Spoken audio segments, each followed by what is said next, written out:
On ouvre le dossier de la crise iranienne. C'est le thème des vendredis thématiques d'Europe 1. L'Iran peut-il basculer dans la révolution alors que les manifestations contre le pouvoir des mollahs ne faiblissent pas?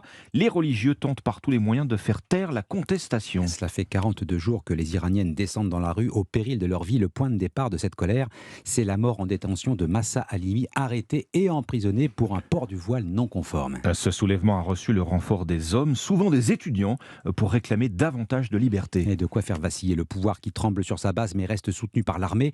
Difficile d'obtenir des témoignages sur place dans ces conditions. Les religieux répriment brutalement la moindre prise de parole, la moindre interview avec un média étranger. Europe 1 a donc fait le choix de ne pas tenter de joindre des manifestants sur place pour ne pas mettre leur vie en danger. Le pouvoir verrouille tout, Guillaume Dominguez.